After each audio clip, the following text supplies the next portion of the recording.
हे students, कैसे हो सभी? ओके। तो जैसे कि हमने पहले वीडियो में देखा था कि चार्ज क्या होता है, कूलम्ब्स लॉ क्या था, सिर्फ इतना ही पढ़े थे, ज़्यादा नहीं किया हमने। उसी कॉन्सेप्ट पे बेस होके कुछ क्वेश्चंस पुट कर रहे हैं हम। ऑलमोस्ट एवरी टॉपिक, हर टॉपिक के बाद 25 क्वेश्चंस की एक सीरीज लेके आऊँगा, जिसमें न्यूमेरिकल्स पोर्शन बहुत कम होगा, क्योंकि सिंपल सी बात है, अभी भी ब्लैक बोर्ड वाइट बोर्ड कुछ नहीं है, तो उसको एक्सप्लेन नहीं कर पाऊँगा मैं अच्छे से।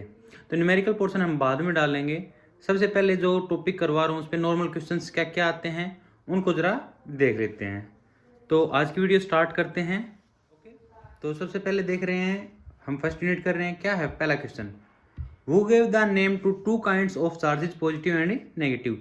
सबसे पहले चार्ज को डिस्कवर कर लिया गया था, लेकिन उसको पॉजिटिव चार्ज और नेगेटिव चार्ज सिर्फ यही नाम क्यों रखे गए और किसने रखे थे? First question is this. Second, on which scientist name, किस साइंटिस्ट के नाम से the unit of charge is defined as coulomb. जो यूनिट है चार्ज की, उसको क्या नाम कूलम रखा गया, वो किस साइंटिस्ट के नाम पे रखा गया था और क्यों? साइंटिस्ट का पूरा नाम बताना आपको। Third question is what is the relation between ESU and EMU। Charge की देखो SI सिस्टम में जो यूनिट होती है वो कूलम, और जो CGS सिस्टम में यूनिट होती है वो कौन सी? State coulomb. उसमें ESU और EMU दो टाइप यूनिट्स हैं, दोनों के बीच में क्या रिलेशन है आपको वो बतानी है। अगला है what do you mean by quarks. Quarks क्या होते हैं मैंने एक्सप्लेन नहीं किया था, आपको सर्च करना है ये।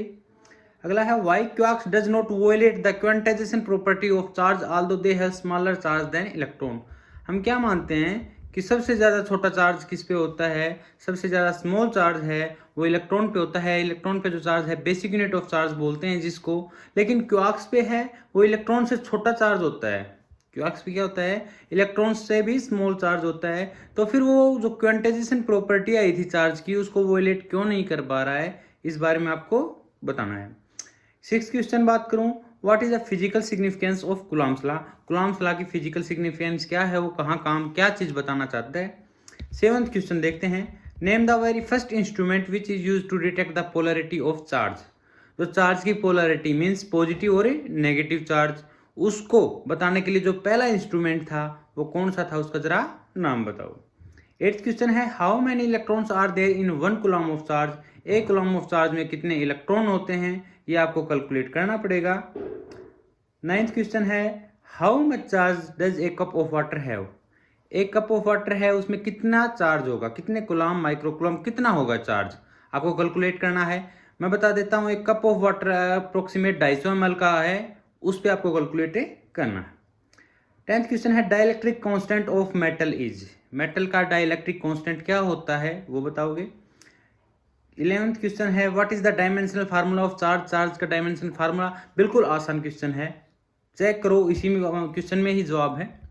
अगला ट्रिकी क्वेश्चन है थोड़ा सा, 12वां question, there are two charges of +6 microcoulomb and -8 microcoulomb separated by a distance of 0.5 metre in air.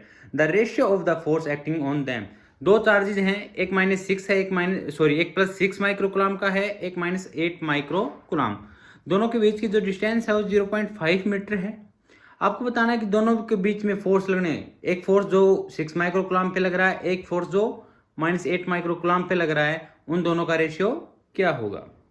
13 question is, dielectric strength of vacuum is. जो वैक्यूम है, खाली जगह एम्प्टी स्पेस, उसकी डाइलेक्ट्रिक स्ट्रेंथ कितनी होती है। 14th question, in Coulomb's law on what factors the value of electrostatic force constant के depends. के की वैल्यू किन किन फैक्टर्स पे डिपेंड करती है। 15th question is, can a charge body attract an uncharge body.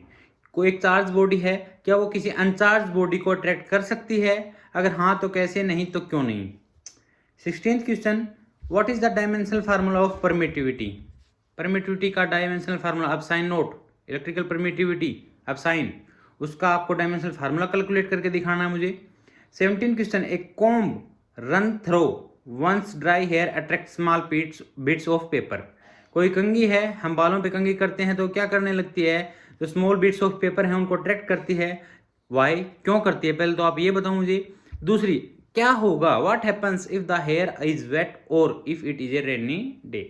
या तो बारिश का दिन हो तब कंघी करूं तब क्या होगा, या मेरे बाल गिले हों तब भी क्या सेम एक्शन होगा, स्मॉल बिट्स ऑफ पेपर को अट्रैक्ट करेगा या नहीं करेगा। अगला 18th question, a bird perches on a bare high power line and nothing happens to it.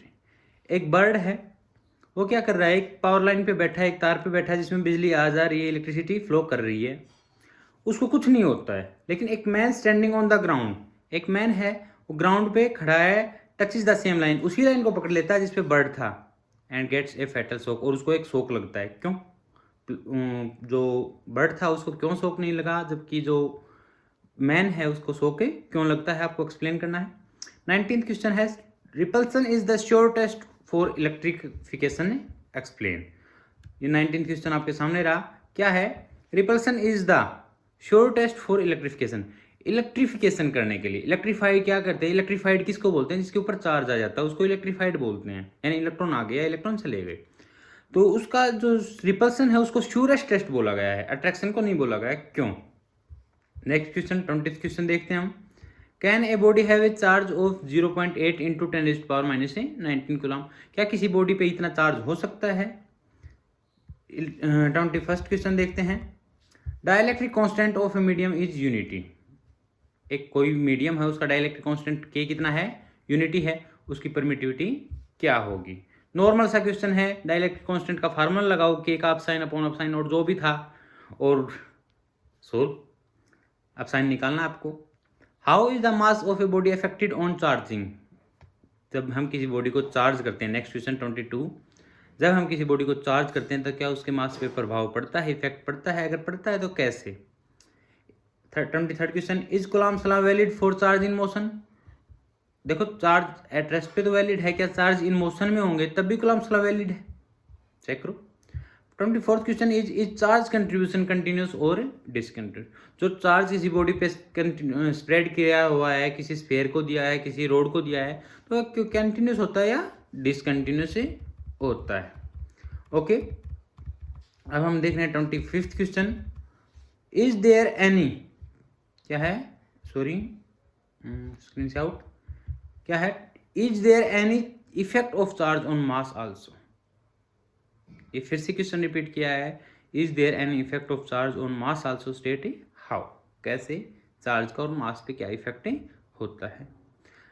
ये क्वेश्चन आप करोगे, उसके बाद मेरे व्हाट्सएप नंबर पे जो मैंने दिया है इस पे भेजोगे आप, मैं चेक करके बताता हूँ किस बच्चे के क्या रहे, किसकी क्या गलती हुई है।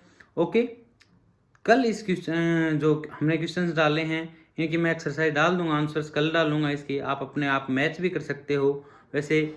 और जिन बच्चों ने मेरा फर्स्ट वीडियो नहीं देखा है पार्ट 1 का, वो नीचे ग्रुप में नीचे डिस्क्रिप्शन में लिंक दे रखा है, उस पर क्लिक करके देख सकते हैं। तब तक के लिए बाय, टेक केयर, घर पे रहिए, सेफ रहिए।